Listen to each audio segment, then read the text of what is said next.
बिस्मिल्लाहिर्रहमानिर्रहीम। अस्सलाम वालेकुम नाज़रीन, आप देख रहे हैं प्रोग्राम सिटी एट 10 में हूँ आपकी मेज़बान अना यूसुफ। उम्मीद है आप सब लोग ठीक ठाक होंगे। और गर्मी की शिद्दत शहर में बहुत ज़्यादा है। सुबह जब दफ्तर आ रही थी थोड़ा सा एहसास हुआ कि आज कंपैरेटिवली मौसम बेहतर है, क्योंकि एकदम से बादल भी आ रहे थे और वो जो शदीद गर्मी वाली लहर है कुछ बेहतर थी। प्रेडिक्शन तो ये की गई है बारिशों की, सो देखिए आज से क्या होता है। आगे चल के आपको वेदर अपडेट भी देंगे, हमारे दूसरे सेगमेंट वो भी शामिल करेंगे।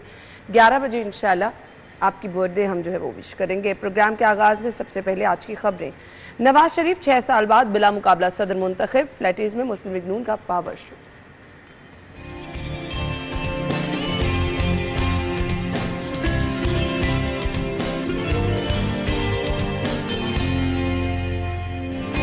रोटी के बाद डबल रोटी की कीमत में नुमाया कमी, ब्रांडेड बेकरीज का नर्खनामा मानने से इनकार।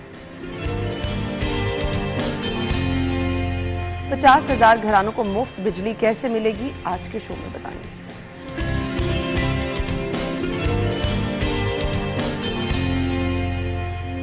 लेस्को को 150 मेगावाट बिजली की किल्लत का सामना।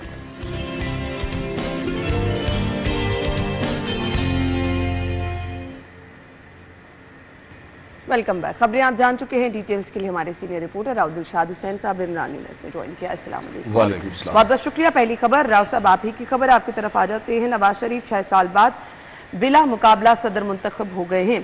सो कल की तकरीब के हवाले से बताइएगा।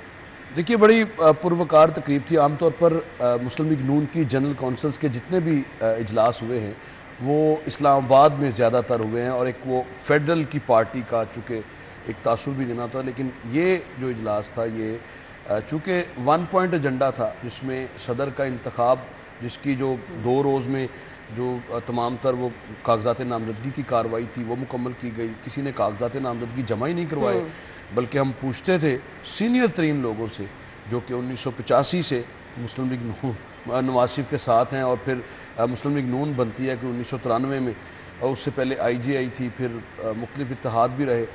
तो प्रैक्टिकली तो मुस्लिम लीग नून जो है वो 90 की दहाई, 90 के शुरू में ये मुस्लिम लीग नून एक जमात बाकायदा बनी। और फिर इसमें कोई शक नहीं कि मुस्लिम लीग नून की जो हुकूमत रही और उसमें नवाज शरीफ की क़यादत में मुस्लिम लीग नून ने काफ़ी संगे मील भी अबूर किए, और जो आपको बुनियादी इंफ्रास्ट्रक्चर के हवाले से मुल्क में तब्दीलियाँ नज़र आईं वो मुस्लिम लीग नून के दौर में और ख़ास तौर पर नवाज शरीफ के दौर में। लेकिन हम ये देखते हैं कि जमहूरी जब तकरीरें सुनते हैं ना इन्हीं कायदीन की, तो वो जमहूरियत की बड़ी बात करते हैं। जो कर दिखाया उसका भी जिक्र किया, जो करने जा रहे हैं उसकी उम्मीदें भी दिला रहे हैं राव साहब। इसमें कल चूँकि 28 मई थी और उन्होंने बड़ा वाज़ेह कहा कि हम 28 मई वाले हैं। 9 देखिए, इस मुल्क में मसला ये है कि पॉलिटिकल रियलिटीज़ को आप ख़त्म नहीं कर सकते। अब 2018 में अगर मैं आपको लेके जाऊँ, 2017 में इनको हटाया गया, 2018 और 19 में जो सिनेरियो था वो आपके सामने थे। कैद में थे नवाज शरीफ, और कोई सोच सकता था कि दोबारा से नवाज शरीफ आएंगे और फिर रुकन असम्बली भी बनेंगे और फिर पार्टी की सदारत दोबारा संभाल लेंगे। कोई नहीं सोच रहा। इसी तरह से के सवाल बानी PTI के हवाले से भी लोग करते हैं कि वो आएंगे। तो ये इस मुल्क में सब कुछ मुमकिन है। यहाँ पर मसला ये हुआ है कि हमने पॉलिटिकल रियलिटीज़ को एक्सेप्टेंस नहीं दी, देनी चाहिए। अवाम में ये जमातें, पॉलिटिकल पार्टीज़ जो हैं वो गो के बहुत सारी चीज़ें इन पर भी की जा सकती हैं, बहुत सारे गवर्नेंस के इश्यूज़ हैं जो डिस्कस किए जा सकते हैं, जिन पर आप तनकीद कर सकते हैं। आप फैसला साजी, फैसला अच्छा हुआ, फैसला बुरा हुआ, उस पर आप तनकीद करें, ये आपका हक है। लेकिन पगड़ियाँ उछालने का जो सिलसिला शुरू किया गया 2011 के बाद से लेके और अभी तक हम देख रहे हैं कि कल इत्तेफाक की बात है, सियासत में चलती हैं। सुन लें 28 मई के अब जो धमाके किए थे पाकिस्तान ने, उसमें कोई शक नहीं कि प्राइम मिनिस्टर का डिसीजन मैटर करता है। अगर प्राइम मिनिस्टर डिसीजन ना ले तो फिर नहीं हो सकते। उसके हवाले से भी कल एक नेगेटिव कैंपेन मैंने सोशल मीडिया पे चलती हुई देखी। तो बस कर दें, अब बस कर दें। इस मुल्क को नफ़रत की ज़रूरत नहीं है, इस मुल्क को यकजहती की ज़रूरत है। इस मुल्क के जो बड़े इशूज़ हैं, ख़ास तौर पर जो हालिया वाक़यात हैं 9 मई के वाक़यात के हवाले से जो जिम्मेदारान हैं उनको कैफरे किरदार तक पहुँचाएँ। अगर कैपिटल हिल के जो फैसले हैं, कैपिटल हिल पर चढ़ाई करने वाले जो वर्कर्स हैं, उनके हवाले से फ़ैसले 1 साल में आ सकते हैं, तो क्या यहाँ पर फैसले नहीं आ सकते। तो बिल्कुल। इस मैं इशू को भी इमरान आपको यूनुस की क्लोज तरफ जाना करना चाह रही हूँ। मुझे ये बताइएगा, मुस्लिम लीग नून, मुस्लिम लीग नवाज जुड़ी ही नवाज शरीफ के नाम के साथ है, तो अब सदारत संभाल लेना, कुछ पार्टी में जान फूंकने वाला तो नहीं एक सिस्टम नज़र आ रहा, और फिर बहुत सारे आपके वोटर्स, बहुत सारे सपोर्टर्स जो कि वोट ही सिर्फ नवाज शरीफ साहब के नाम पर देते हैं, थोड़ा सा वो भी मेरे ख्याल से खुश हो जाएंगे। अन्ना देखिए, मुझे रिपोर्टिंग करते हुए तकरीबन 17 साल हो चुके हैं। इससे पहले हमारे जो बड़े थे ना, आज भी अगर बात की जाए ना, तो जब मुस्लिम लीग नून के वोट की बात होती है ना, तो वो मुस्लिम लीग नून का वोट नहीं होता, वो नवाज शरीफ का होता है। ऐसे ही है आज भी आप, चूंकि आप खुद अंदरून की रहने वाली हैं, अंदरून में आप चले जाए ना, वो मुस्लिम लीग के नाम की बजाय नवाज शरीफ का नाम जो है ना वो लेते हैं। ऐसे ही। और अगर बात की जाए कि पनामा पेपर लीक्स जब आई, पनामा में जब नवाज शरीफ साहब को हटाया गया, वो भी साजिश थी, वो भी साजिश थी, जिसका इजहार इन्होंने कल अपनी तकरीर में भी किया। और उन्होंने कहा कि जी वो बंदे बिल्कुल सामने आए, प्लान सामने आ गया। और बात इस तरह है कि उसके बाद ये 6 साल और 2 माह तकरीबन, राव साहब को पता होगा, 6 माह और तकरीबन 6 साल और 2 माह बाद दोबारा अब ये जो है इन्होंने पार्टी की सदारत जो है वो संभाली है। पहले भी जो बात आप करना चाह रही हैं, मैं वही करने लगा हूँ कि पहले भी पार्टी का कोई भी डिसीजन जो है ना वो इन्हीं से पूछ कर लिया जाता था। लंदन की मीटिंग हमारे सामने, वहां पर जितनी अहम मुलाकातें होती थी वो होती थी, पहले ये हिदायत देते थे। अब जो है चूंकि इनको जिम्मेदारी जो है वो मिल गई, अब ये खुल के सामने जो है वो आ सकते हैं, खुल के जो है वो खेल सकते हैं। अगर हम बात करें ना पॉलिटिकल सिनेरियो की पाकिस्तान में, तो माजरत के साथ हमेशा से पाकिस्तान में रवायत पता क्या रही है, जो कि हम हमेशा प्रोग्राम में कहते हैं कि हमारी सियासी जमातें करती क्या हैं, जब ये अपोजिशन में होती हैं तब ये पिसती हैं, जब ये इक्तदार में आती हैं आइन कानून और जमहूरियत की बात करती हैं, वटएवर वो कोई भी जमात हो, कोई भी, मैं इस मुल्क की तमाम सियासी जमातों की, जब ये इक्तदार में आती हैं, नो डाउट ये अवामी मंसूबों को तो साथ लेके चलती हैं, लेकिन पैरेलल जो इनके अपोजिशन की पार्टी हैं उनके खिलाफ भी केसेस जो हैं वो तैयार करती है, और इनकी कोशिश होती है कि इनको अच्छा खासा रगड़ा दिया जाए। ये जो अनस्टेबिलिटी है ना, इस चीज़ को जिस तरह राव साहब ने कहा कि ठीक है आपको मुल्क को आगे लेकर सोचना चाहिए, सबको मिल्क बैग में, पूरी दुनिया में होता पता है क्या, जब भी किसी मुल्क में बहरान आता है, आप देखिए कि सोशल मीडिया बड़ा पड़ा है, और जो इंटरनेशनल मीडिया वो भी इस चीज़ को बताता है कि जिस मुल्क में कोई बहरान आता है ना, वहां की तमाम सियासी जमातें मिलकर बैठ जाती हैं। हमारे यहाँ पर ऑल पार्टीज कॉन्फ्रेंस आपको बहुत मुश्किल से नजर आएंगी। मैं आपको बहुत मुश्किल से एक 10 सेकंड के एग्जांपल आपको कोट कर दूं कि इब्राहिम रईसी साहब, अल्लाह ताला उनको गरीक रहमत फरमाए, जब वो सदर मुंतखब हुए तो अगले ही रोज़ तमाम ओपोनेंट्स को उन्होंने अपने ऑफिस में बुलवाया और एक अच्छी खासी सर असल गुफ्तगू की कि किस तरह से आगे चलना है। तो ये मिसालें हमारे पास मौजूद हैं। हमारे यहाँ बस मसला ये है कि मैं से आगे नहीं बढ़ पाते। बुनियादी मसला ये है कि मैं से आगे, पार्टी की सदारत संभालने से नवाज शरीफ साहब, क्या आपको लगता है पार्टी में कुछ बेहतरी आएगी? देखिए अभी कुछ तरामीम भी प्रपोज की थी जिनकी कल अप्रूवल जनरल कौंसिल के इजलास में ली गई है।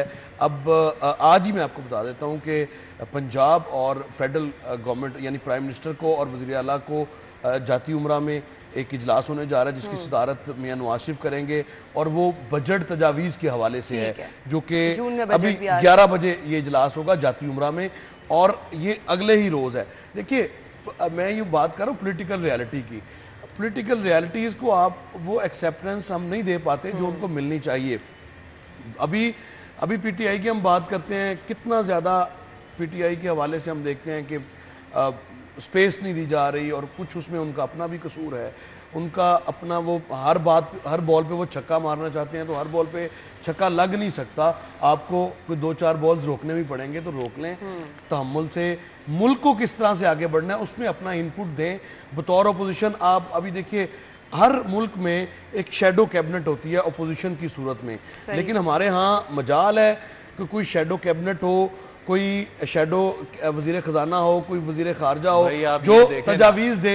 शहबाज शरीफ साहब ने कल खिताब किया है, शहबाज शरीफ साहब ने कल खिताब किया और कहा है कि जी हम नवाज शरीफ की क़यादत में 2017 वाला पाकिस्तान दोबारा लाएंगे वापस। देखिए दोबारा भाई आपको आपके पास लॉन्ग टर्म प्लानिंग और लॉन्ग टर्म पॉलिसीज जो हैं वो लाने की जरूरत है, ना कि आपको लोगों के घरों में आटा देने की। इसमें एक बात लोगों का मेयार जिंदगी आप बुलंद करना है आपने। आज बात तो खैर नवाज शरीफ की सदारत के हवाले से, लेकिन मैं एक ये बात ये करना चाहूंगा इस प्लेटफॉर्म से कि हमारी जो सियासी क़यादत है, जब भी ये हुक्मरान क़यादत में तब्दील होती है तो ये सरमायाकारी के लिए लोगों की तरफ देखती है कि चाइना आ जाए, यूएई वाले आ जाएं, सऊदी अरब वाले आ जाएं, कतर वाले आ जाएं और ये आके तुर्की वाले आ जाएं, ये यहाँ पर आके सरमायाकारी करें। और खुदा के बंदो, जो अपने लोगों को खुद से क्यों नहीं शुरू करते?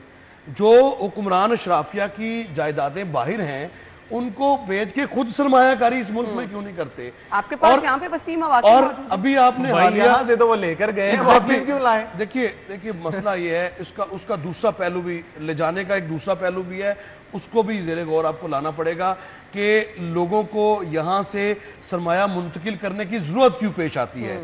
यहाँ पे क्या आप फैसिलिटेट क्या कर रहे हैं? आप कहते हैं कि फलां सरमायाकार आ जाए, उसको हम बिजली भी फ्री देंगे, उसको हम मुश्किलात हैं, बिजली जगह भी देंगे, उसको उसके लिए करेंगे, लेकिन अपने सरमायाकारों को बिजली भी महंगी देनी है। उनके लिए प्रोडक्शन के लिए जो आसानियां आप पैदा कर सकते हैं वो क्यों नहीं करते? पहले अपने लोगों के लिए करें।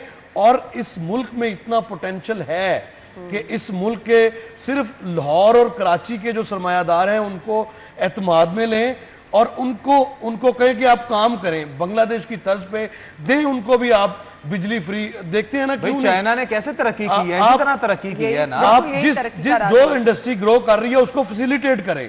आप देखिए, लेकिन ये कहते हैं कि जो इंडस्ट्री बढ़ रही है उसे टैक्स कैसे लेना है, टैक्स नेट में लाके उस पे टैक्स कैसे बढ़ाना है। टैक्स का देखिए, सियासत से हम चले गए हैं वो टैक्सेशन की तरफ।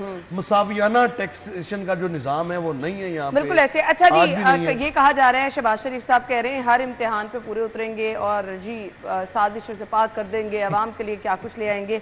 नीचे खबर ये है कि साहब तो ऐसे ना कहें ना, वज़ीर आला जो है वो ज़ख़ीरा अंदोज़ी रोकने के लिए उन्होंने सख्त अहकामात दिए हैं। ज़ख़ीरा अंदोज़ी रुक पाएगी, सीएम साहिबा ने बड़े। देखिए सीएम साहिबा के हवाले से अगर हम बात एक कमेंट चाहिए, फिर मुझे जाना है ब्रेक। छोटी सी बात करता हूँ कि जब उन्होंने देखा कि रोटी की कीमत जो है वो कम होनी चाहिए, सरकारी निर्खों में नहीं फरोख्त हो रही, उन्होंने चाहे जो भी किया, ज़िला इंतजामिया के सर पे डंडा मारा, जो भी किया, खैर जितना भी एक्टिव किया, रोटी की कीमत नीचे आ गई ना। मतलब ये है कि अगर आपकी हुकूमत जो है, स्टेट जो है वो कुछ करना चाहे तो कर सकती है। अभी बात ये हो रही थी कि फाइन और मैदा की कीमतें कम हो गई हैं, उसके बावजूद बाजार में जो बेकरी आइटम्स हैं, वो जो ब्रांडेड शॉप्स हैं या बेकरीज हैं, वो नहीं उन पर अमल दरामद कर रही। ये करवा सकते हैं तो ये हो सकता तो ऐसे ये बाकी मामलात में भी अमल दरामद ज़ख़ीरा का। इमरान भाई, सबसे जो बड़ा मसला है ना यूसुफ, मसला ये है कि खाद के हवाले से बहुत बड़े जो कार्टल्स हैं वो बने हुए हैं। इसमें खाद की, अगर मुझे ये बात कहने दें कि अगर 5,000 रुपये में खाद की बोरी दस्तयाब है तो वो 3200 में भी हो सकती है।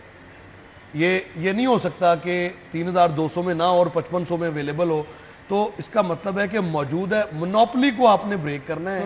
अगर गवर्नमेंट खाद की जो मोनोपोलीज हैं इनके ऊपर काम करे और हर शोबे में इसी तरह से काम करें।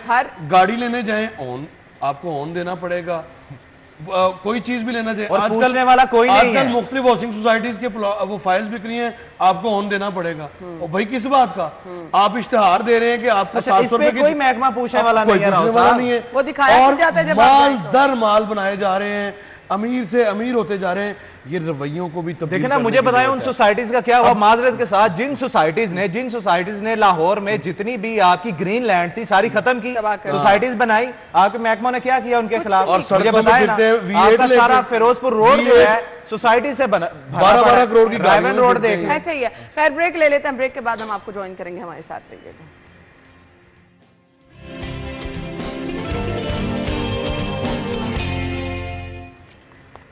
Welcome back. और आवाम का दरीना मुतालिबा ये था कि अगर नान रोटी की कीमतें कम हो सकती हैं तो रूटीन के इस्तेमाल की बहुत सारे लोग, बच्चे क्योंकि सुबह स्कूल्स वगैरह जाएं या घर में भी हो तो नाश्ता वगैरह में बुनियादी तौर पे ये चीज़ें इस्तेमाल होती है, ढबर रोटी का और बेकरी प्रोडक्ट्स दीगर भी, क्योंकि इसमें भी मैदा और आटा इस्तेमाल हो रहा होता है। ये जो थी इनकी कीमतों में कमी नहीं हो रही थी। सो अब ब्रांडेड बेकरीज ने निर्खनामा मानने से इनकार कर दिया है।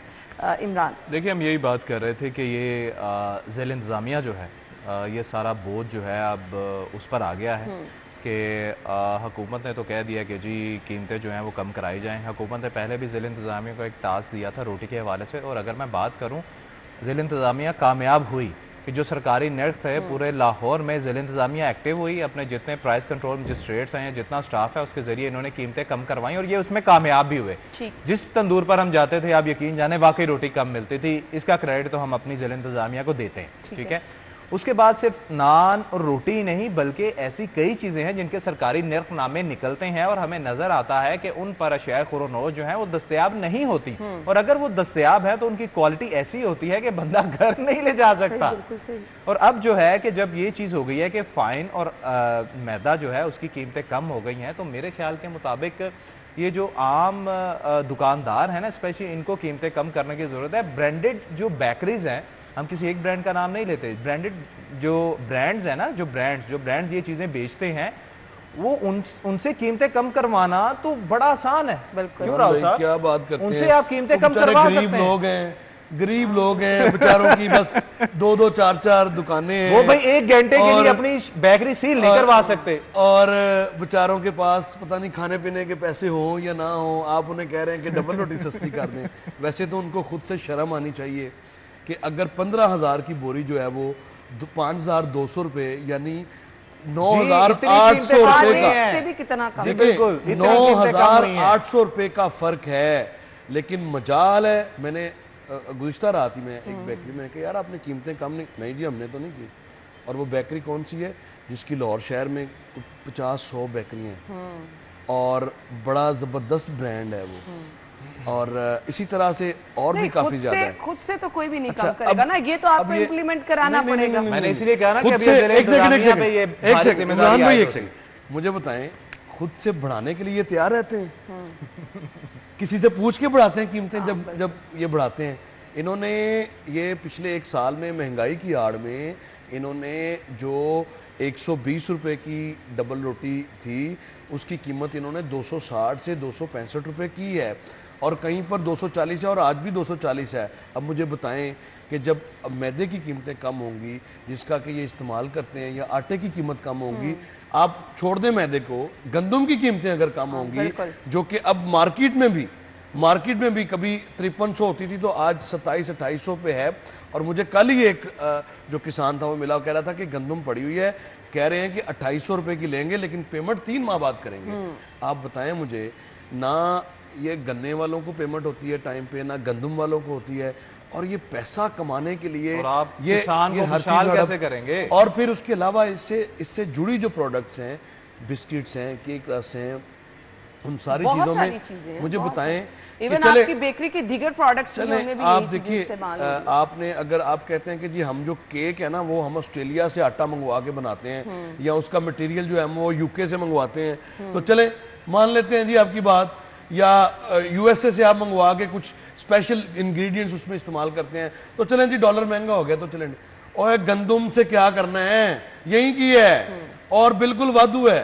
कोई खुदा का खौफ करें, ये हम प्रीवियस प्रोग्राम में भी डिस्कस कर रहे थे कि ये जो बेकरी हैं सबसे आसान काम है। थोड़ी सी रिलेट कर देती हूँ सीएम साहिबा वाली खबर, 2 चेन्स तो ऐसी हैं, हो सकता है 2 चेन्स तो ऐसी हैं, तो मैं उनको बता दूं कि अगर आपकी बेकरी सील हुई तो सानू फोन ना करना उन, क्योंकि अगर सस्ती करोगे तो हम आपके साथ खड़े हैं। हम अगर आप अवाम के ये सोचेंगे तो ये मामलात राव साहब देखे ना, अब इस तरह नहीं हल होंगे। बैठ के अगर मतलब इंतजामिया और बेकरी मालिकान जो है कोई तो दरमियानी रास्ता निकालेंगे। भाई मैंने आपको सिंपल सी एक बात कर दी है कि मैंने भी सिटी डिस्ट्रिक्ट गवर्नमेंट जो है ना, मैंने 8 से 9 साल मैंने कवर किया है।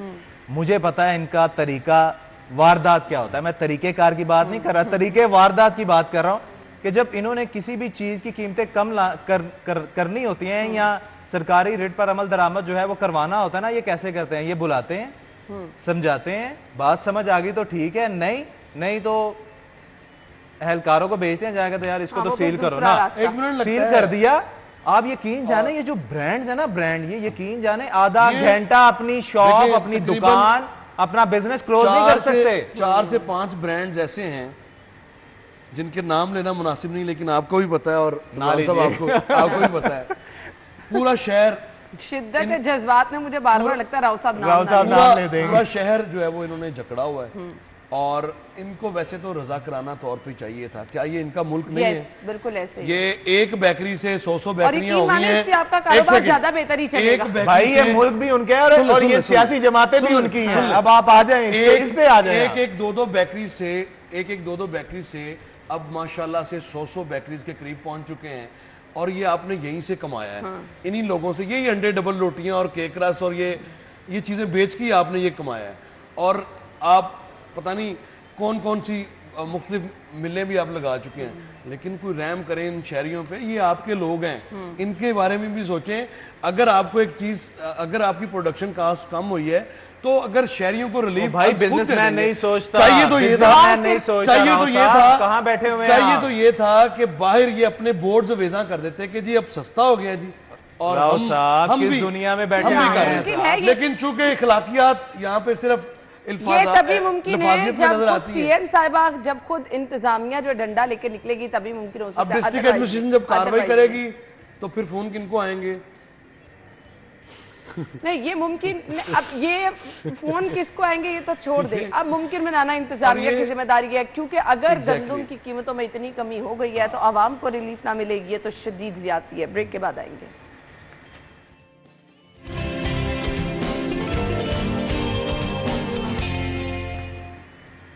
Welcome back. 50,000 घरानों को मुफ्त बिजली मिलेगी। वजीर आला का रोशन घराना प्रोग्राम के तहत गरीब घरानों को मुफ्त बिजली फराहमी का ये मामला है।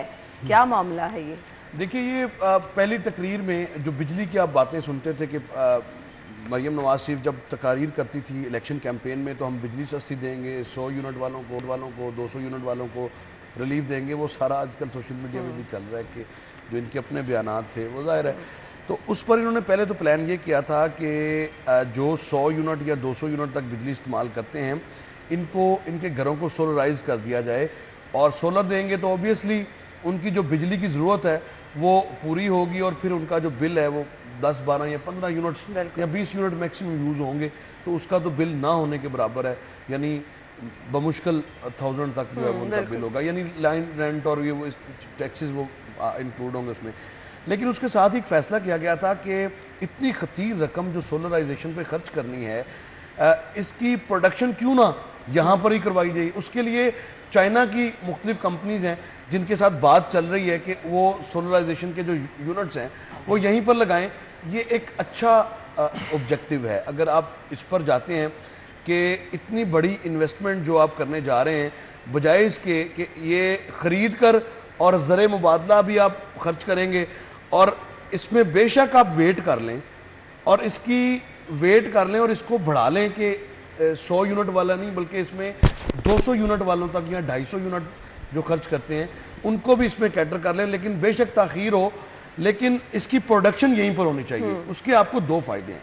देखिए, अगर यहीं पर होगी, उसी पैसे से जितना पैसा आपने खर्च करना है उसी से फैक्ट्री भी लग जाएगी, उसी से रोज़गार के मौके भी बढ़ेंगे, और गवर्नमेंट ऑफ पंजाब वही पैसा लगाए जो पैसा आप खर्च करना चाह रहे हैं। फॉर इंस्टेंस, अगर आप चाहते हैं कि 4 अरब रुपया खर्च करना है या 5 अरब, ऑब्वियसली ये 50 लाख घरों को आपने कैटर करना है, तो ये मुफ्त में नहीं होने वाले। बिल्कुल ऐसे। ये कोई आपको स्पॉन्सर नहीं करके देने वाला, ये आपको पैसा इंजेक्ट करना पड़ेगा। और बेहतर है कि आप एक सोलर की जो स्टेट ओन्ड यानी गवर्नमेंट ऑफ पंजाब की, और उसमें 51% शेयर पंजाब गवर्नमेंट का, बाकी प्राइवेट पब्लिक पार्टनरशिप के तहत आप वो लगा लें ताकि प्रोडक्शन यहाँ पर हो। जब प्रोडक्शन यहाँ पर होगी, ये मुमकिन है या नहीं है? क्योंकि आवाम को बड़ी उम्मीदें हो जाती हैं। मुमकिन तो सब कुछ है। अगर आपकी, वो कहते हैं if there is a will there is a way, अगर आपकी ख्वाहिश है तो फिर मुमकिन क्या नहीं हो सकता।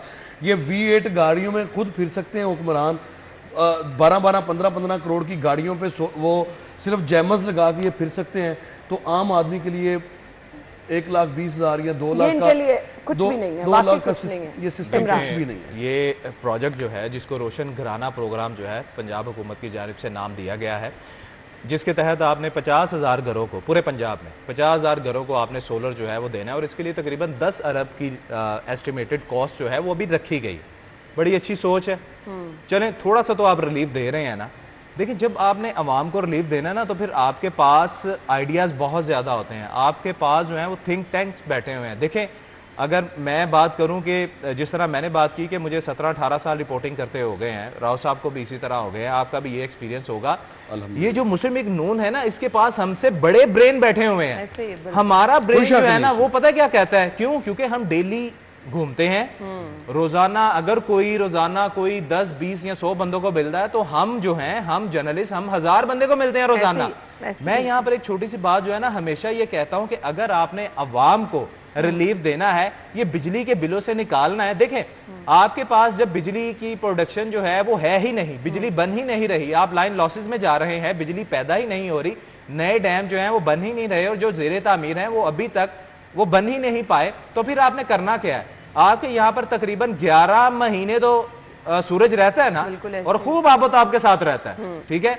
आपको सोलर को प्रमोट करने की जरूरत है, सोलर एनर्जी को, और आपने अवाम को अगर इस प्रोजेक्ट में लाना है तो कैसे ला सकते हैं आप? ये 50,000 घरों को, मैं कहता हूं आप 50,000 घरों को सोलर ना दें, आप पता है क्या करें? आप सिर्फ खुदारा ये कर दें जो कि पूरी दुनिया में होता है कि बैंकों के जरिए, बैंक लोन देते हैं, आप बैंकों के जरिए लोगों को देखें, हर बंदे का बैंक में अकाउंट है, बिल्कुल है, हर बंदा एटीएम यूज करता है, बैंक अकाउंट है, हर घर में कोई ना कोई किसी ना किसी बंदे का तो होगा।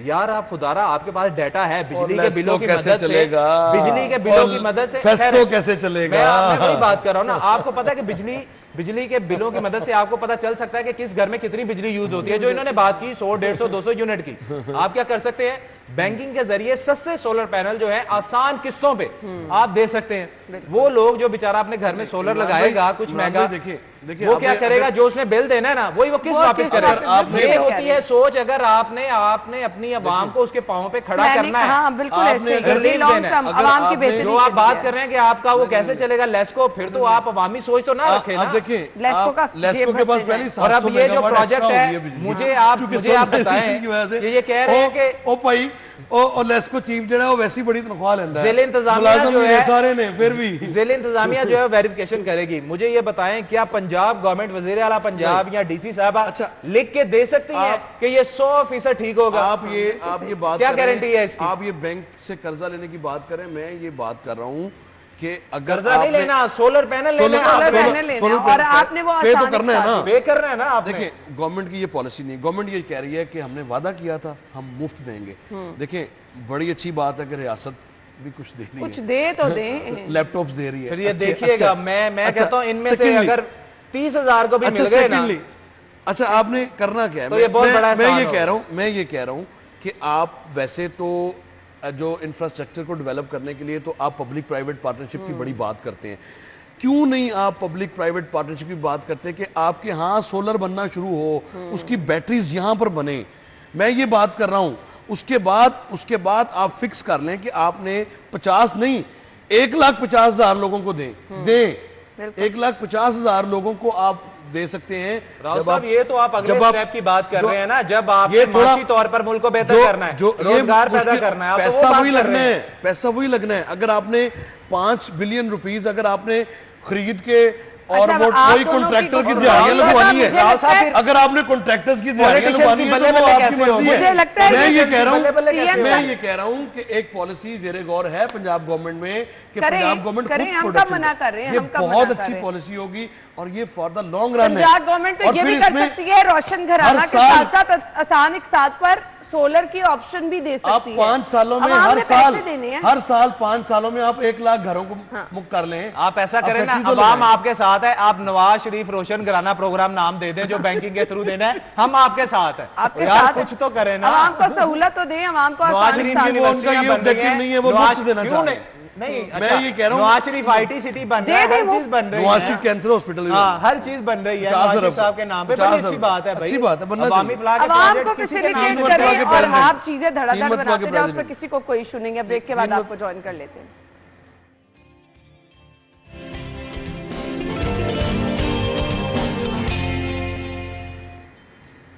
Welcome back. तलब में कमी के बावजूद 2 से 3 घंटे की लोड शेडिंग होने लगी है। लोड शेडिंग हो रही है और लोग परेशान हैं।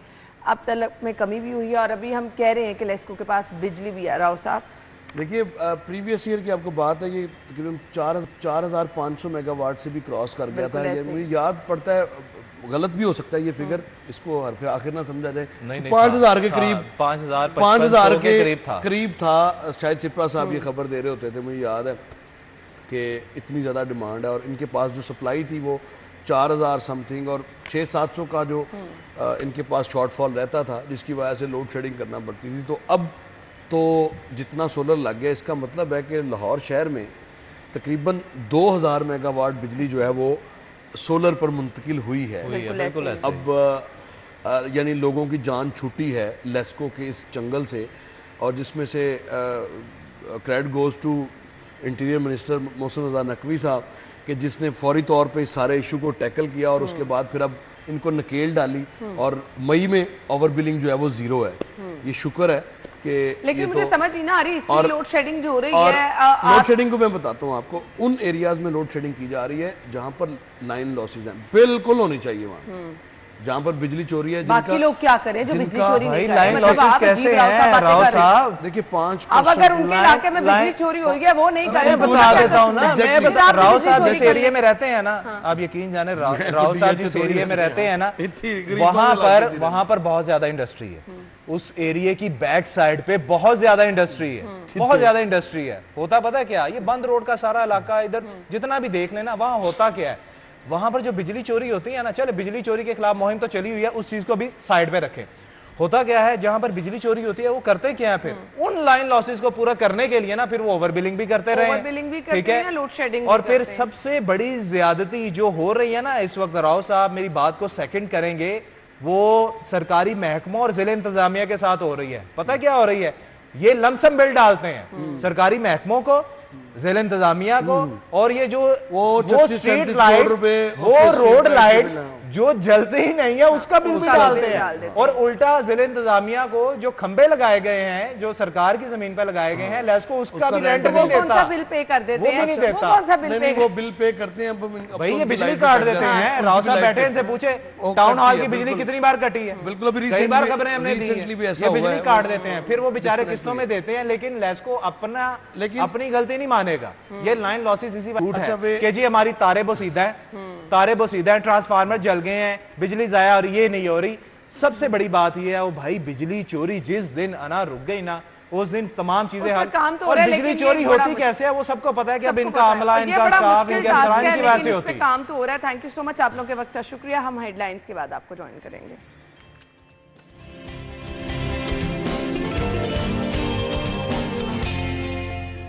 Welcome back. शदीद गर्मी और शदीद तेज़ धूप है और आगे भी प्रेडिक्शन ये की जा रही है मौसम, ये 1-2 दिन में कहा है मौसम बेहतर होना है, लेकिन क्योंकि आगे जून में भी सख्त गर्मी होगी, तो ऐसे में हम बार बार बात करते हैं कि आपने एहतियात क्या क्या करनी है।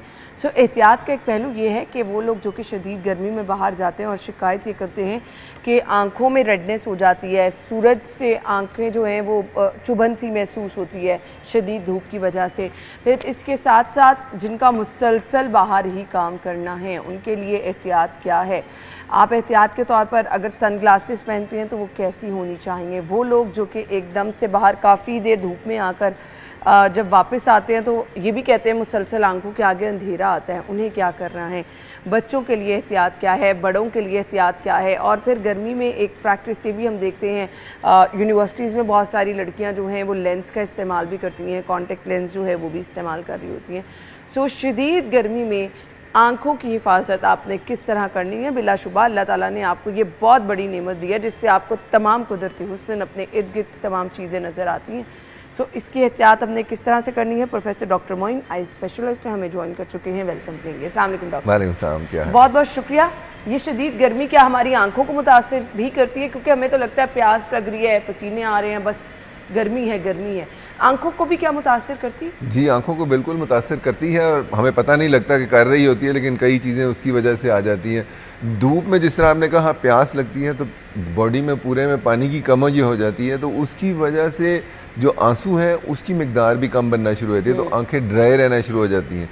दूसरा ये कि धूप जब बहुत तेज़ी से आती है और आंख पे पड़ती है तो उसकी वजह से आंसू खुश्क हो जाते हैं आपके, तो वो खुश्की वजह से भी आपकी आंखें ड्राई होती हैं और आपको फील होता है जैसे रड़क पड़ रही है, आंख में इरिटेशन हो रही है, तो वो आपको कर सकती है। और हमारे मुल्क में जहाँ बहुत ज़्यादा ड्राई एरियाज़ हैं और जैसा लोग किसान खेतों में काम धूप में करते हैं, तो एक ऐसी बीमारी है जिसको नाखूना कहते हैं। अगर बहुत ज़्यादा आप काम करते हैं और ड्राई रहती है तो वो एरिया जो है आपका वो बार बार रेड रह के वो मुस्तकिल एक चीज़ गोश्त सा एक बन जाता है जो आपके कॉर्निया के ऊपर चढ़ जाता है। तो एक ऐसी चीज़ है जो कि हो सकती है। इस वजह से बहुत देर बहुत दूर तक काम करें धूप में तो उसके नुकसानात डेफिनेटली हैं।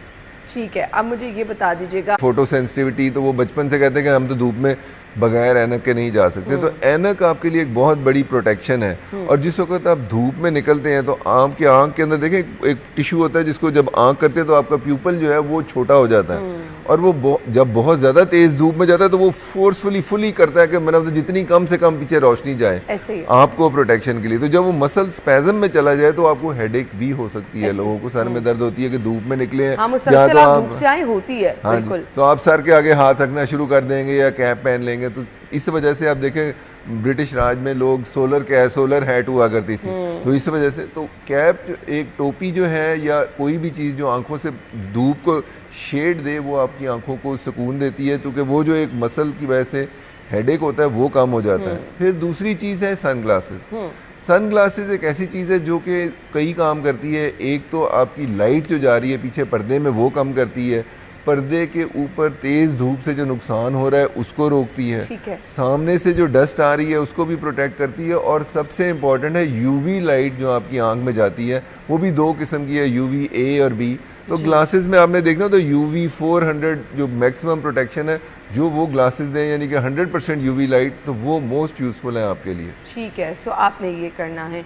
अच्छा जी, अब मुझे ये बता दें आमतौर पर प्रैक्टिस क्या होती है, हम कहीं बाहर से आए हैं धूप से तो एकदम से आंखों के आगे जो अंधेरा आता है, पहले उसकी वजह बताएं क्या है। अच्छा, नॉर्मली मैंने लोगों के भी देखा धूप से आकर फटाफट आंखों के ऊपर ठंडे पानी के छींटे मारना शुरू कर देते हैं। वो ठंडे पानी के छींटे तो हमने पहले डिस्कस किया कि आंखें ड्राई हो जाती हैं। जब आप वो करते हैं तो बेसिकली जो आपके पानी कम हो गया है धूप में जाने से, इवेपोरेशन से, वो आप उसको वापस लेकर आ रहे हैं। या तो आपको ये करके गुलाब डाल लेगा या फिर मसनूई आंसू जो बने हुए हैं जो हम लोग इस्तेमाल करते हैं वो आप इस्तेमाल कर सकते हैं। लेकिन जो आपने एक बहुत अच्छी चीज़ पूछी है कि बहुत तेज़ धूप से जो अंधेरे में आते हैं तो एकदम आपको नज़र नहीं आता, सिनेमा में भी यही होता है।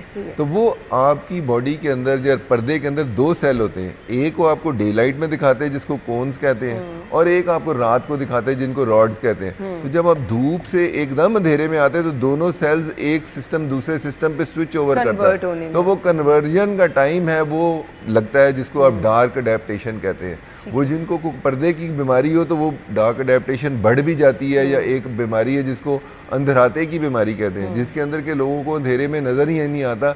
जेनेटिक एक प्रॉब्लम है, जो सेल हैं जिनको आप रात से देखते हैं वो ही ख़राब हो जाते हैं, तो वो जेनेटिकली वो एक अलग प्रॉब्लम है। ठीक है, ठीक है। अच्छा दिया, मुझे ये बता दीजिएगा कि आप अगर हम ख़ास तौर पे बच्चों के हवाले से बात करें तो नॉर्मली क्या होता है कि हम देखते हैं कि बच्चों की आंखों में बहुत रेडनेस होना शुरू हो जाती है, खेल रहे हैं बाहर गर्मी में मुसलसल तो आंखों में रेडनेस होना शुरू हो जाती है। इसकी वजूहत क्या होती है? गर्मी असरअंदाज होती है? जी, ये भी बहुत एक अहम सवाल है कि क्योंकि गर्मियों में मैक्सिमम जो एलर्जी है आंखों में वो मैक्सिमम हो जाती है। जैसे ही आपकी स्प्रिंग शुरू होती है, बहार शुरू होती है, तो आप देखें फूल बहुत खिलते हैं, तो जैसे ही फूल खिलना शुरू होता है तो पॉलन काउंट बढ़ना शुरू हो जाता है। तो पॉलन जो है जब आंख के अंदर जाता है तो वो आंख ने क्या करना है, उसने उस चीज़ को निकालना है, बाहर निकालना है। तो पॉलन को निकालने का सबसे आसान तरीका है आप रोना शुरू कर दें, तो पानी जितना डालेंगे वो निकल जाएगा। तो कई लोगों में वो रिस्पॉन्स ज़्यादा होती है, उसी को एलर्जी कहा जाता है कि वो बॉडी जो है पानी ज़्यादा निकालती है, बॉडी में पहले इचिंग होगी, खारिश है उसकी सबसे बड़ी निशानी है कि अगर आपको खारिश के साथ पानी आता है तो इसका मतलब एलर्जी है। ठीक है। लेकिन अगर आपको आंखें चिपकना शुरू हो गई हैं और उसके साथ पानी आता है तो इसका मतलब इन्फेक्शन है। तो गर्मियों में दोनों चीज़ें हो सकती हैं, लेकिन एनर्जी जो है वो बहुत कॉमन है। और बच्चे जब धूप में जाते हैं तो धूप की वजह से एक तो आंखें थोड़ी सी खुश्क हुई होती हैं, और उसके साथ जब पॉलन, ग्रास का पॉलन भी है, आप खेलते हैं उसके अंदर, तो वो दोनों चीज़ें मिल के एलर्जी करते हैं। तो उसकी एहतियात ज़रूरी है, बहुत ज़्यादा ज़रूरी है। और कई बच्चों में वो बीमारी बहुत ज़्यादा भी होती है और उनको कतरे काफ़ी सालों डालने पड़ते हैं। तो उन लोगों को भी आइडेंटिफाई करना पड़ता है, ये वो लोग तो नहीं है जिनको कि बहुत सीवियर एलर्जी है। तो कई लोगों को माइल्ड होती है, कई को सीवियर है, तो इस वजह से डॉक्टर को दिखाना ज़रूरी है जब गर्मियों में जिनको एलर्जी हो। सही। डॉक्टर साहब, अगर किसी की आईसाइट वीक है, नज़र कमज़ोर है, दूर की है, करीब की है, उनको भी क्या मोहतात रहने की ज़रूरत होती है? ये धूप का एक्सपोजर और ये क्या उनकी आंखों को ज़्यादा मुतासिर करता है आम लोगों से? उन लोगों को दोनों के लिए, सारों के लिए एक जैसा ही है। शायद उनके अंदर ग्लासेस लगा रहे हैं और उनके यूवी प्रोटेक्शन लगी है तो शायद वो ज़्यादा प्रोटेक्टेड रहते हैं। ठीक हो गया, ठीक हो गया। इसके अलावा हमने तो ये सुन रखा है शुरू से ही बड़ों से कि अर्के गुलाब जो है वो आंखों के लिए बड़ा मुफीद होता है, तो क्या हम बार बार ये प्रैक्टिस कर सकते हैं कि दिन में 2-3 दफ़ा आंखों में अर्के गुलाब डाल दें तो आंखों को एक सूदिंग सा इफेक्ट रहेगा? जी, या आप जिस तरह पानी के छींटे मार लें, अर्के गुलाब हमारे सोसाइटी में काफ़ी एम्बेडेड है तो वो इस्तेमाल करते हैं। जिनको एलर्जी ना हो तो उनके लिए ठीक है, कई लोगों को डालते हैं तो स्टिंग करता है या उनको चुभता है, तो वो कोशिश है ना इस्तेमाल करें। लेकिन इंटरनेशनली जो हम लोग इस्तेमाल करते हैं एज आई डॉक्टर्स, तो टीयर सप्लीमेंट ड्रॉप्स हैं, वो मुख्तलिफ़ किस्म के हैं और बहुत हाई टेक्नोलॉजी, उसके अंदर मॉलिक्यूल्स बड़े अच्छे और फाइन रिफाइंड इस्तेमाल किए होते हैं, तो वो इस्तेमाल करने में कोई हर्ज नहीं है। वो सभी लोगों के लिए रिकमेंडेड है, सब लोग कर सकते हैं। अच्छा जी, इसके अलावा अब ये जो कंप्यूटर पर बैठ के लोग काम कर रहे हैं, ब्लू लाइट कहते हैं आपकी आंखों को बड़ा मुतासर करती है, जबकि बहुत सारी हमने बैनुल अक़वामी रिसर्चेज ऐसी पढ़ी को कहती नहीं मुतासर करती, हकीकत क्या है? जी, उसमें यह है कि ब्लू लाइट की वजह से आपकी आंखों में थोड़ा स्ट्रेन पड़ता है, जिसकी वजह से वो रिकमेंड करते हैं, फ़ोन्स में भी जाएंगे, कंप्यूटर्स में भी हैं, तो वो थोड़ी सी येलोइश हो जाती है स्क्रीन, जिसकी वजह से नाइट मोड पे आ जाती है। तो वो चीज़ें ऑब्वियसली प्रोटेक्शन के लिए बनाई गई हैं आपके लिए। और दूसरा, जिस तरह आपने कहा कंप्यूटर, टीवी, टैबलेट, उस पर जब देखते हैं तो सबसे इंपॉर्टेंट चीज़ है आपका एक ब्लिंक रेट होता है। आपकी आंख बंद होती है, खुलती है, वो सबसे इम्पॉर्टेंट है। आपकी आंख में जो नमी आती है ना, वो स्प्रेड करता है उसके ऊपर, टीयर्स को स्प्रेडिंग। तो जब आप ये काम करते हैं तो आपके ब्रेन की तरफ से वो रिफ्लेक्स कम हो जाती है। अगर आपने 60 टाइम ब्लिंक करना तो वो 30 पे रह जाता है। ठीक है। तो उस 30 पे रहने की वजह से आपकी आंख को ज़्यादा खुले रहने का टाइम मिलता है, जिससे आंख के ऊपर से आंसू उड़ जाते हैं या इवेपोरेट कर जाते हैं। तो उस उड़ने की वजह से आपकी आंखें खुश्क रहना शुरू हो जाती हैं। तो इस वजह से उसको कंप्यूटर यूज़र सिंड्रोम भी कहा जाता है कि ऐसे लोग जो करते हैं उनको अक्सर फील करेंगे चुभन हो रही है आंख में, आंखें मल रहे हैं, या कभी होता है कि आंखें मेरी देखते देखते धुंधला हो गया, मुझे नज़र नहीं आ रहा। फिर मैं पूछता हूँ कि अगर धुंधला है तो धुंधला मलने से या आंखें ब्लिंक करने से ठीक हो जाता है? जो भी चीज़ ठीक हो जाए, इसका मतलब ज़्यादा सरफेस के ऊपर लुब्रिकेशन का प्रॉब्लम है। तो आपको उन ऐसे लोगों को टीयर ड्रॉप्स जो है, या हमने जिस तरह पानी के छींटे मारने हैं, वो इस्तेमाल करें तो वो उस लिहाज से बेहतर हो जाते हैं। सही। हमने कहा कि हमने धूप में प्रोटेक्शन ये करनी है कि सन ग्लासेस का इस्तेमाल करना है। अब हर कोई महंगी सन ग्लासेस तो अफोर्ड नहीं कर सकता, जगह जगह आपको सन ग्लासेस मिल रही हैं, क्या उनका इस्तेमाल हल्की क्वालिटी का, इवन कुछ तो प्लास्टिक टाइप शीशा भी होता है, तो वो क्या नुकसान का बाइस तो नहीं करता? क्या है, दो चीज़ें। जो एक चीज़ है कि जब लाइट आती है उसमें से, तो वो एक उसको कलर जो है वो रोकता है। कलर भी डिफरेंट आते हैं, कोई ग्रीन आएगा, कोई ब्राउन आएगा, या फिर कोई दूसरे किस्म के कलर भी आते हैं, येलो भी आते हैं। तो उसमें यह है कि वो कितनी उसमें डार्कनेस है, वो डार्कनेस से उसकी लाइट कितनी, एक तो वो चीज़ कर रहा है। दूसरी साथ चीज़ जो लगी होती है उसमें यूवी प्रोटेक्शन है। तो यूवी प्रोटेक्शन, जो अच्छी ग्लासेस है उनमें यूवी प्रोटेक्शन 100% होगी। तो यूवी प्रोटेक्शन लगाने से ये फ़ायदा है कि अगर आप धूप में जा रहे हैं और अपने पर्दे को बचा रहे हैं, कॉर्निया को बताना चाह रहे हैं, कॉर्निया के अंदर भी यूवी लाइट एब्जॉर्ब हो, तो उसमें भी सोजिश आना शुरू हो जाती है और आँख इरिटेबल हो जाती है। तो वो दोनों चीज़ें बनाने के लिए वो है। लेकिन जहाँ तक ये है कि वो एज सच आपको आंख को परमानेंटली डैमेज करेंगी, प्रॉब्ली परमानेंटली नहीं करेंगी, लेकिन आपको स्ट्रेन की फीलिंग आ सकती है अगर वो टिंट ज़्यादा है, या अगर वो सूदिंग नहीं है कलर जिस तरह चाहिए, तो वो आपको असरअंदाज कर सकते हैं उसकी वजह से। सही। इसके अलावा बहुत सारी स्टूडेंट्स हमने यूनिवर्सिटीज़ में भी देखा लेंस का इस्तेमाल करती हैं, इवन कॉस्मेटिक लेंस भी और कुछ आई सेट के लेंस भी इस्तेमाल करते हैं। सो मुसलसल 6-7 घंटे अपने क्लासरूम में हैं, आप बाहर फिर रहे हैं, शदीद गर्मी है, क्या मुतासर करती हैं आंखों? कॉन्टैक्ट लेंस का एक सबसे बड़ा साइड इफ़ेक्ट ड्राई आइज़ है। ठीक है। कॉन्टैक्ट लेंस देखें, जब पहली बार आप लगाते हैं तो एक फॉरेन बॉडी है, कोई ऐसी चीज़ है जो कि आंख बर्दाश्त तो नहीं करती, लेकिन आहिस्ता आहिस्ता बॉडी को उसकी आपकी कैपेबिलिटी आदत बनानी पड़ती है। और आदत बनाने के लिए कई बार ट्रेनिंग टाइम होता है कि आप शुरू में घंटा लगाएं, फिर 2 घंटे, 4 घंटे, जैसे जैसे आप टाइम बढ़ाते हैं तो उसके साथ ड्राई आइज़ सारे लोगों को नहीं डेवलप होती, लेकिन चंद लोगों को हो जाती हैं। तो हमने कहा कि धूप में गर्म मौसम के अंदर तो ड्राइनेस ने बढ़ जाना है, तो ऐसे लोगों को इसकी वजह से प्रॉब्लम आती है और उनको ड्राइनेस की वजह से हो सकता है। और कई लोगों को इनटॉलरेंस भी हो सकती है इस मौसम में कि वो लगा ही ना सकें, कि जैसे ही लगाते हैं तो उनको चुभन इतनी होती है कि वो लगा ही नहीं सकते। तो ऐसे लोगों को भी एक ऑप्शन तो है कि वेयरिंग टाइम कम कर दें उसका, जितनी देर के लिए लगाना है, और दूसरा ये कि अगर आप वो नहीं कर सकते किसी वजह से तो लुब्रिकेंट आई ड्रॉप्स या जिस तरह हमने कहा आर्टिफिशियल टीयर्स हैं उनके लिए बल्कि स्पेशल होते हैं जिनमें प्रिजर्वेटिव फ्री टीयर्स हैं, जिनमें प्रिजर्वेटिव नहीं होता, तो वो डालें तो उसके साथ उस चीज़ को वो अबूर कर सकते हैं। डॉक्टर साहब, लेंस की ज़िंदगी कितनी होनी चाहिए, हमें कितनी देर एक लेंस का इस्तेमाल करना है? हम समझते हैं बहुत अच्छी क्वालिटी के ले लिए तो इन्हें 5, 6, 7 महीने हम चला लेते हैं। लेंस 2-3 किस्म के आते हैं। एक है जिसको आप डेली वेयर कहते हैं कि आपने सुबह लगाया, सिर्फ एक आता है एक्सटेंडेड वेयर, कंपनी वालों ने बनाए हैं एक्सटेंडेड वेयर के आप रात को भी सोते हुए लगा लें, लेकिन हम एज डॉक्टर्स हमने देखा है कि वो एक्सटेंडेड वेयर को भी आप रात को नहीं लगाना चाहिए जितने हैं। तो जो आपकी आते हैं जो डेली वेयर और एक्सटेंडेड वेयर, उसमें थोड़ी क्वालिटी का फ़र्क होता है। जो एक्सटेंडेड वेयर है वो थोड़े बने होते हैं कि आप लंबा चल जाएंगे, तो इस वजह से आपको सबसे इम्पोर्टेंट है कि आपने रात को नहीं लगा के सोना, चूँकि जब रात को लगाते हैं तो आपकी आईलिड्स बंद हो जाती हैं, जिसकी वजह से आपके कॉर्निया को जो ऑक्सीजन है वो नहीं मिल रही होती। अच्छा। तो उसकी वजह से प्रॉब्लम आ सकती है। सही। तो हम क्या लेंस का इस्तेमाल 4-5 महीने कर सकते हैं अगर हम दिन में 2 से 4 घंटे इस्तेमाल करें? आप कर सकते हैं, कई लोगों का 6 महीने साल चल जाता है, उसके हिसाब से उसको कर सकते हैं। सही। मैसेज क्या देना चाहेंगे देखने वालों को? मैसेज यही है कि आप आँखों को इस्तेमाल करने के लिए एहतियात बरतें और सन ग्लासेस इस्तेमाल करें, लुब्रिकेंट इस्तेमाल करें, छींटे मारें आँखों में अगर आपकी आँखें ड्राई हो रही हैं, और अगर कोई प्रॉब्लम है तो डॉक्टर से रिव्यू करें। हाँ, बर वक्त आपको रिव्यू करना है। अगर आपको कुछ ऐसे आंखों में असरात महसूस हो रहे हैं कि आंखों में रेडनेस है, आप धूप में जा रहे हैं, बार बार इरिटेशन हो रही है, तो इसके लिए आपको ज़रूर जो है टाइमली मुआयना कराना होगा। Thank you so much. चलें, थैंक यू, शुक्रिया। नाज़रीन, हम ब्रेक के बाद आएंगे।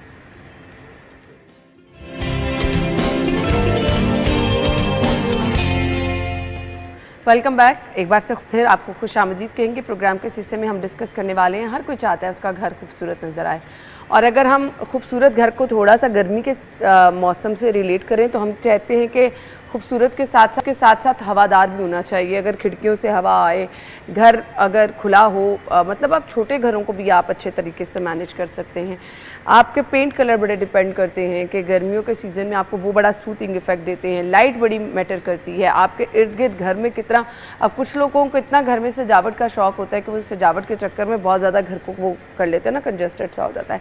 सो आपने अपने घर को खूबसूरत कैसे बनाना है, हवादार कैसे बनाना है, अच्छे रंगों का इंतखाब कैसे करना है, वो कौन सी कलर्स हैं, वो कौन सी ऐसे डेकोर के तरीक़ेकार हैं जो आपके घर में कुछ शादगी के साथ साथ आपको बड़ा ज़बरदस्त सा एक माहौल भी देते हैं। इस पर बात करेंगे। इंटीरियर डिज़ाइनर फातिमा अमीर ने हमें ज्वाइन किया है, अपने शो में वेलकम करेंगे। अस्सलाम वालेकुम फातिमा। वालेकुम अस्सलाम। थैंक यू सो मच, बहुत बहुत शुक्रिया आपके वक्त के लिए। वेलकम। गर्मी बहुत ज़्यादा है, हम जिस तरह अपने कपड़ों का ख्याल रखते हैं, हम कहते हैं घर भी अच्छे होने चाहिए, हवादार भी होने चाहिए, कलर बड़े अच्छे होने चाहिए, अगर घर जाए सुकून से बैठे तो एक बड़ा अच्छा सा माहौल मिले।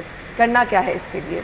इसमें बहुत ज़्यादा फैक्टर्स एट प्ले होते हैं कि हमारा घर किस तरह से एक कूलिंग इफेक्ट हमें दे सकता है। ऑफ कोर्स हम सीज़न के लिहाज से घर का नक्शा नहीं बदल सकते, लेकिन इंटीरियर ट्रीटमेंट्स हैं जिन पे हम काम कर सकते हैं, जैसे कि पेंट, और उसके अलावा घर में जो अपहोल्स्ट्री के टेक्सचर्स इस्तेमाल हुए, यानी कि सोफ़े पे कपड़ा क्या लगा हुआ है या कर्टन्स में कौन सा फैब्रिक इस्तेमाल हुआ है, उससे बहुत फ़र्क पड़ता है कि एक साइकोलॉजिकल इफेक्ट होता है कि गर्मी लग रही है या सर्दी लग रही है, थोड़ा सा कूलिंग इफेक्ट है। तो हल्के रंगों का इस्तेमाल किया जाए, लाइटिंग जो है उसको थोड़ा सा लिमिट किया जाए, ओवरहेड लाइटिंग यानी कि सीलिंग की लाइट्स के बजाय लैम्प्स ऑन किए जाएँ, थोड़ी सी डिम लाइटिंग की जाए। और पर्दों में बहुत ऑप्शंस आ गई हैं आजकल के, डबल लेयर के पर्दे होते हैं जिनसे पीछे ब्लैकआउट ब्लाइंड लग जाता है जो आपकी हीट सारी ब्लॉक कर देता है और लाइट आने देता है, तो वो एक ऑप्शन है। उसके अलावा शीशा जो इस्तेमाल किया जाता है वो कम से कम एब्जॉर्ब करे लाइट और ज़्यादा से ज़्यादा एमिट करे, रिफ्लेक्ट करे लाइट को, उससे घर ठंडा होता है। इसके अलावा आप सीज़न में कारपेट्स बदल सकते हैं, अपने हल्के रंगों के कारपेट्स ले आएँ जिससे लाइट ज़रा रिफ्लेक्ट हो, तो इस तरह से हम घर को एक कूलिंग इफेक्ट दे सकते हैं। बिल्कुल, ये कुछ बुनियादी चीज़ें हैं जो आपके घर में।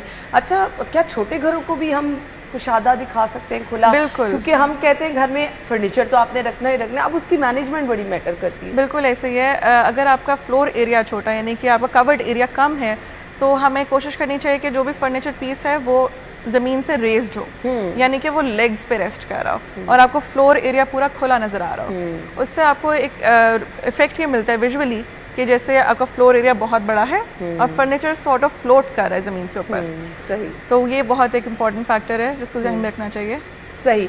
अब मुझे ये बता दीजिएगा, घर बना रहे हैं जो लोग, पहले ये बुनियादी चीज़ होती है कि आपने इन चीज़ों का ख्याल रख लेना है, हवादार आपका घर होना चाहिए। सो क्या बड़ी बड़ी विंडोज़ होनी चाहिए, आप ये नहीं, एक्चुअली ये भी एक मिसकंसेप्शन है कि बड़ी विंडोज़ होंगी तो घर ठंडा होगा। हमें इस चीज़ का ध्यान रखना चाहिए कि किस रुख पे कितनी विंडोज़ हैं। सन पाथ एक चीज़ होती है, कॉन्सेप्ट है कि सूरज की जो गर्दिश है वो किस रुख से सुबह से लेकर शाम तक होनी है। तो हमने उस रुख पे ज़्यादा खिड़कियाँ देनी है, ज़्यादा ओपनिंग्स देनी है जहाँ पे धूप नहीं पड़ती। ठीक है। जैसे कि नॉर्थ पे डायरेक्ट लाइट नहीं पड़ती, ईस्ट में सिर्फ सुबह की लाइट पड़ती है, बट साउथ और वेस्ट पे सारा दिन ऑलमोस्ट धूप पड़ती है। तो वहाँ कम से कम ओपनिंग्स दी जाएँ और इसके ऑपोजिट साइड पे ज़्यादा से ज़्यादा ओपनिंग्स दी जाएँ। और इस बात का भी ध्यान रखना चाहिए हमें कि एक एयर फ्लो मेंटेन हो घर के अंदर, कि एक साइड की खिड़की खुली है तो बिल्कुल ऑपोजिट एंड की भी खोलें खिड़की, ताकि गर्म हवा का गुजर होता रहे। बिल्कुल, बहुत ज़बरदस्त ये चीज़ें हैं, ये आपको लाजमी तौर पर इनका ख्याल रखना होता है। अच्छा, क्या हमें ये रिकमेंड करना चाहेंगे आपके लाउंज का, आपका पेंट कलर डिफरेंट होना चाहिए, रूम का डिफरेंट होना चाहिए? कुछ लोग प्रेफर करते हैं कि सेम एक ही होना चाहिए, बेटर क्या ऑप्शन होती है? बेहतर तो यही है कि सेम होना चाहिए। छत और ज़मीन का, छत और दीवारों का रंग खास तौर पे, पुराने वक्तों के अंदर छत का अलग रंग होता था और दीवारों का अलग, लेकिन अगर आप नोटिस करें तो उससे स्पेस थोड़ी छोटी लगती है। लोगों का चला था एक वॉल का और कलर है, एक का और कलर है, एक पे आपने वॉलपेपर करा लिया है। बिल्कुल। तो ये प्रैक्टिस बहुत सारे लोग अब लेकिन ये चेंज हो रहा है, ये माइंडसेट चेंज हो रहा है। अब लोग मिनिमलिज्म की तरफ थोड़ा आ रहे हैं, ताकि क्योंकि हमारे लाइफस्टाइल इतने बिजी हो गए हैं, हम चाहते हैं कि हमारी व्यू में भी क्लटर कम हो। तो उसके लिए ज़रूरी है कि छत का और दीवारों का रंग सेम हो, फ्लोर का भी हल्का रंग हो जो हमें ज़्यादा ओवरवेलम ना करे। इस तरह फर्नीचर पीसेस भी बहुत लाइट सटल कलर्स होने चाहिए, एक तो जिनसे बोर भी ना हो। हम इनको एक्सेसराइज करके नई लुक दी जा सकती है सीजन टू सीजन, लेकिन जो बेस कलर है, जैसे अगर सोफ़ा में बेज या ऑफ वाइट लेती हूँ, हर साल मैं उसका कुशन बदल सकती हूँ, लेकिन उसका बेस कलर जो है वो सेम रहे। बिल्कुल ऐसे ही है। क्या ये जो लाइट कलर है वाकई सूथिंग इफेक्ट देते हैं? वाइट, ऑफ वाइट आपका फर्नीचर हो, आपका पेंट कलर हो, तो ये आंखों को भाता है। पर अच्छा, मुझे लगता है कि इनको साफ सुथरा रखना एक चैलेंज हो जाता है। बिल्कुल है। हमारा जो इलाका है वहाँ पे डस्ट बहुत ज़्यादा होती है, तो इन चीज़ों का बहुत ध्यान रखना पड़ता है कि डस्ट आ रही है, कोई इवन डिज़ाइन के अंदर ऐसे कोई एलिमेंट्स ना हो या बहुत ज़्यादा ग्रूव्स ना हो, कोई ऐसी चीज़ें ना दी जाए फीचर वॉल्स के अंदर जहाँ पे डस्ट सेटल करे, क्योंकि मेंटेनेंस भी देखनी होती है हमें। बिल्कुल, वो बल्कि चैलेंज होता है, क्योंकि आपने अगर चीज़ें खूबसूरत दिखानी है तो सबसे ज़्यादा आपने इन चीज़ों का ख्याल रखना होता है। अब घर की सजावट आपने कैसे करनी है, चैलेंज ही होता है। वो कौन सी ऐसी बेसिक चीज़ें कि आपका बजट भी आउट ना हो और आपका घर खूबसूरत भी लगे? उसमें आपने ये देखना है कि कौन कौन सी आइटम्स वो हैं जो आपने एक एक डेकेड, दो डेकेड तक नहीं बदलनी, और कौन से वो आइटम्स हैं जो आप हर साल या हर 2-3 साल बाद बदल सकते हैं। जो परमानेंट चीज़ें रहनी हैं उसमें फर्नीचर होता है, ये फर्नीचर आप हर साल नहीं बदलते। हम उनके अपहोल्स्ट्री चेंज कर सकते हैं, हम कुशन्स चेंज कर सकते हैं, इसके अलावा आर्ट वर्क चेंज कर सकते हैं। हम आर्ट वर्क में भी आजकल जो ट्रेंड है वो ये कि छोटी छोटी पेंटिंग्स का क्लटर बनाने के बजाय बड़ा आर्ट वर्क लगाया जाए। आंखों को भी ज़रा सूदिंग लगता है कि हर वॉल कंपोज्ड है विद अ ह्यूज पेंटिंग और any kind of art work, और ये है कि आप उसको चेंज कर सकते हैं। सही सही। तो ये आपके पास ऑप्शन। अच्छा, क्या हम घर में आर्टिफिशियल फ्लावर भी लोग कुछ रखते हैं, कुछ लोगों ने ओरिजिनल फ्लावर, ऑप्शन आप क्या बेटर देना चाहेंगे? मैं तो काफ़ी अगेंस्ट हूँ आर्टिफिशियल प्लांट्स के। मैं तो यही कहूँगी कि असली पौधे रखने चाहिए। एक तो ये कि वो एयर प्योरीफाई करते हैं, और अब तो लाहौर का जिस तरह का एनवायरनमेंट हो गया, हमें तो बहुत ज़रूरत है हर कमरे के अंदर 2 से 3 पौधे होने चाहिए, और उसकी केयर भी फिर आपको करनी पड़ती है। ये नहीं कि आप रखा 3-4 दिन। बिल्कुल, उनको भी ताज़ा हवा चाहिए होती है, कभी कभी उनको बाहर रखना पड़ता है धूप के लिए। इंडोर प्लांट्स लेकिन बहुत अवेलेबल हैं अब तो मार्केट में, इम्पोर्टेड बहुत आ गए हैं, तो मैं तो बहुत ज़्यादा रिकमेंड करती हूँ क्लाइंट्स को कि उनको प्लांट्स रखने चाहिए। आपका किचन की लुक कैसी होनी चाहिए, किचन का कलर कैसा होना चाहिए? सबसे मेन जो पॉइंट है, नेचुरल लाइट बहुत होनी चाहिए, कि अगर आप किचन में काम कर रहे हैं तो आपको बेजारी ना हो, खिड़की खोलें तो बाहर कुछ अच्छा व्यू देखने को मिल रहा हो। यूजुअली बैक एंड पे हम किचन रख देते हैं घर के, तो अगर रख भी दें बैक एंड, कभी कभी मजबूरी होती है, प्लॉट साइज ऐसा होता है कि हमें बैक साइड पे रखना पड़ता है, तब we have to make sure कि खिड़की के बाहर एटलीस्ट हम कोई ग्रीनरी ले आएँ, कोई पैटियो डिज़ाइन कर लें, कि जो काम कर रहा है वो खाने के अलावा कुछ और भी देखे तो उसको ना सूदिंग इफेक्ट मिले। और एग्जॉस्ट अगेन एग्जॉस्ट बहुत मैटर करता है बिल्कुल, कि आपने एयर किस तरह सर्कुलेट कर रही है। अच्छा जी, इसके साथ ही वॉशरूम का कुछ मुझे बताएं, क्योंकि हम कहते हैं कि घर के कमरे खुले होने चाहिए, वॉशरूम छोटा सा भी हो जाएगा तो खैर है, मुझे नहीं लगता ऐसा होना चाहिए। बिल्कुल भी नहीं कॉम्प्रोमाइज़ करना चाहिए, क्योंकि अगर आप सुबह तैयार हो रहे हैं बाहर जाने के लिए, काम पे जाने के लिए, और एक तंग सी जगह में हो रहे हैं या फिर एक वेल डिज़ाइन स्पेस में हो रहे हैं, तो दैट मैटर्स अ लॉट। अब इसमें ये ज़रूरी नहीं है कि बाथरूम का साइज़ ही बड़ा हो, बाथरूम डिज़ाइन किस तरह किया गया है, उसमें मटेरियल्स क्या यूज़ हुए हैं, कलर्स क्या यूज़ हुए हैं, ये बहुत मैटर करता है। लाइटिंग कैसी है। अच्छा, अब आजकल ट्रेंड ये है कि आप वॉशरूम से भी वेंटी और बहुत सारी चीज़ें रख लेते हैं और वो जगह मजीद जो है वो तंग होना शुरू हो जाती है। सो बेसिक क्या चीज़ें हैं जो वॉशरूम में आप रिकमेंड करेंगे कि होनी? लेकिन 2-3 जो सैनिटरी बेसिक्स हैं उनको नहीं हम चेंज कर सकते हैं। हम डिज़ाइन एलिमेंट जहाँ ऐड कर सकते हैं वो है वैनिटी के ऊपर, मिरर का स्टाइल कैसा होगा, वॉल पे लाइट्स लगाने हैं या सीलिंग पे लाइट्स, उनके एक्सेंट्स किस तरह के होंगे, इन चीज़ों ये चीज़ें हमारे कंट्रोल में होती हैं।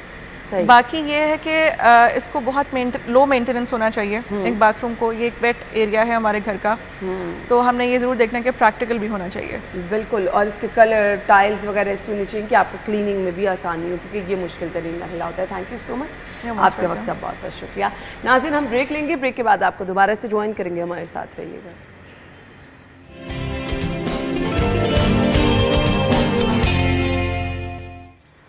Welcome back once again. So मौसम के बारे में कल से हम ये सुन रहे हैं कि कुछ तब्दीली आएगी, आंधी भी चलेगी, हवाएं भी चलेंगी और हल्की फुल्की बारिश भी हो सकती है, लेकिन स्टिल मौसम अभी बाहर जो है वो शदीद गर्म है। सो आज का मौसम टुडेज़ वेदर में देखते हैं।